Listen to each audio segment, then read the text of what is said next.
అరికాలు విదిలించి మహాసముద్రాన్ని లంఘించినవాడు, రాక్షస సైన్యాన్ని మట్టుబెట్టి రావణుడి సింహాసనాన్ని కంపించినవాడు. Hi hello guys, welcome to our channel Ashwini Kinkara. ఈరోజు ఈ వీడియో వచ్చేసి ఏంటంటే గుంటూరు జిల్లాలో ఎటుకూరు బైపాస్ రోడ్డున 79 అడుగుల శ్రీ అభయాన్ సంవర్ దేవస్థానం ఉంది. అదైతే నేను మీకు ఈరోజు వీడియోలో చూపించేస్తాను. సో ఇదేనండి వచ్చేసి గుడి. ఇక్కడ స్వామివారు వచ్చి చాలా పవర్ఫుల్ అండి స్వామివారు. సో గాయస్, ఈ టెంపుల్ ఎక్కడ లేదు. ఈ టెంపుల్ వచ్చేసి మనకి నేషనల్ హైవే పక్కన ఏదో ఉందండి మాకు. సో ఇది హైవే పక్కనే ఇలా టెంపుల్ ఉండేది. ఇక్కడ భక్తులు వచ్చేసి గుంటూరు జిల్లా నుంచే కాదు, గుంటూరు జిల్లా పక్క నుంచి కూడా వస్తారు. విజయవాడ, ఒంగోలు, ప్రకాశం జిల్లా ఇది అటు నుంచి కూడా వస్తారు. సో గైస్ మీకు విషయం చెప్పాలి.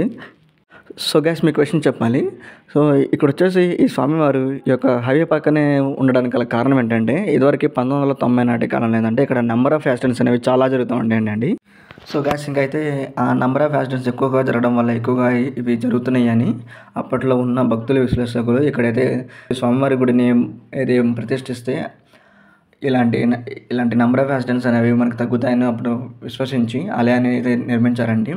కానీ ఇక్కడ మటుకి స్వామివారు ఒక మహాశక్తి గలవారండి. ఎందుకంటే స్వామివారు ఎప్పుడైతే ఈ ఆలయంలోకి వచ్చారు, ఆ క్షణం నుంచి ఈ క్షణం వరకు ఇప్పటికి కూడా అసలు ఒక్క చిన్న యాక్సిడెంట్ అంటే ఒక్క కూడా జరగదండి.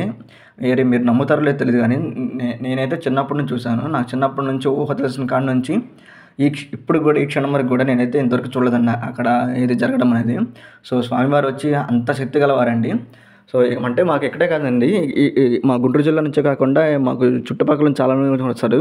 కొంతమంది ఒంగోలు, కర్నూలు, చిత్తూరు నుంచి కూడా వచ్చేవాళ్ళు ఉన్నారు. కొద్దిగా హైదరాబాద్ నుంచి కూడా వచ్చేవాళ్ళు ఉన్నారండి. సో అంత శక్తిగల స్వామి అండి. సో గ్యాస్ చూస్తున్నారు కదా, చూడండి ఆ స్ట్రక్చర్ కానీ ఆ డిజైన్ కానీ అయితే మనకు చాలా అంటే చాలా బాగా గీశారండి.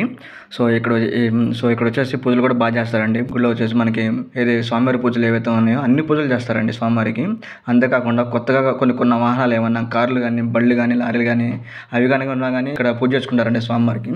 ఆ స్వామివారికి పూజ చేసుకొని ఇంకా అందరూ గుడిలో స్వామివారిని దర్శించుకొని వెళ్తారండి. సో ఇదిగోండి చూసారు కదా, ఇది వచ్చేసి స్వామివారి యొక్క ధ్వజస్తంభం. సో గ్యాస్ ఇంకొచ్చేసి నేను మీకు ఇప్పుడు స్వామివారి చూపిస్తాను. స్వామివారి అయితే ఎంతో దివ్యకాంతితో సుందరంగా ఉంటారండి. అదిగోండి అంజనాదేవి పుత్రుడు, పవనసుతుడు, వాయుపుత్రుడు, శ్రీరామచంద్రుడి సేవకుడు హనుమంతుడు అండి. చూసారా స్వామివారు ఎంత దివ్య రూపంగా ఉన్నారు. సో గ్యాస్ నేనైతే ఇంకా దర్శనం కలంగా అయితే స్వామివారిని అసలు నేను అంతే చూస్తూ ఉన్నానండి. ఎందుకంటే స్వామివారు ఆ సింధూర వర్ణంలో తమలపాకుల రూపంలో, ఎందుకంటే స్వామివారికి ఆ సింధూరం తమలపాకులు అంటే ఎంతో ప్రీతికరం అండి. మన స్వామివారికి ఏది ఇచ్చినా ఇవ్వకపోయినా కానీ ఒక చిన్న తమలపాకు కానీ ఒక చిన్న సింధూరం పెట్టుకుంటే ఆ స్వామివారికి ఎంతో ప్రీతికర ఇష్టం అండి. ఆ స్వామివారి ఎంతో సంతోషించి మనల్ని ఖచ్చితంగా మనకి ఆశీస్సులిస్తారండి. ఇదిగోండి స్వామివారి ఆలయంలో అయితే గోశాల కూడా ఉందండి. ఆ గోశాలకి రోజు అక్కడ ఉంటారు కదండి సేవకులు దాని గోవికి గడ్డి అని పెట్టి రోజు వాటికి పూజ కూడా చేస్తారు. ఇది వచ్చేసి వారి యొక్క ఇవి చేస్తారు కదండి యాగాలు, ఆ యాగశాల అంటే ఇది. సో ఇక్కడ యాగశాల ఉంది, అలాగే స్వామివారి కళ్యాణ మండపం కూడా ఉందండి లోపల. సో గుడి అయితే చాలా అంటే చాలా బాగుంటుందండి. ఇదిగోండి ఈ 79 అడుగుల ఆంజనేయం చూసారు కదా, నేను మీకు నెక్స్ట్ చూపిస్తాను. నేను నెక్స్ట్ మీకు హైవే ఎక్కుతాను. హైవే ఎక్కి స్వామివారిని మొత్తం చూపిస్తానండి. స్వామివారు అసలు అయితే భలే ఉంటారండి, చూడడానికి చాలా చూడచక్కగా ఉంటారు. స్వామివారు అంతే చూడాలనిపించింది. స్వామివారి యొక్క వాహనం వచ్చి ఉంటే సో ఆ ముందు కూడా ఆ పెద్ద ఆంజనేయ ముందు కూడా ఇలా ఉండి పెడతారండి. ఇదిగోండి నేను చెప్పాను కదా, ఇది స్వామివారి యొక్క మండపం అని. ఇక్కడే అండి మండపం. వచ్చేసి స్వామివారి యొక్క కళ్యాణం లాంటిది కానీ, లేకపోతే స్వామివారి యొక్క పూజలు కానీ అవి చేస్తారండి ఇక్కడ ఆ మండపంలో చేస్తారు. ఇదండి వచ్చే స్వామివారి యొక్క మొత్తం గుడి. ఆ గుడి పక్కనే ఈ 79 అడుగుల స్వరూపమైన ఆంజనేయ స్వామి ఉంటారు. ఇదిగోండి గాయస్, నేనైతే మొత్తానికి హైవే ఎక్కేసాను. హైవే నుంచి చూస్తే మటుకి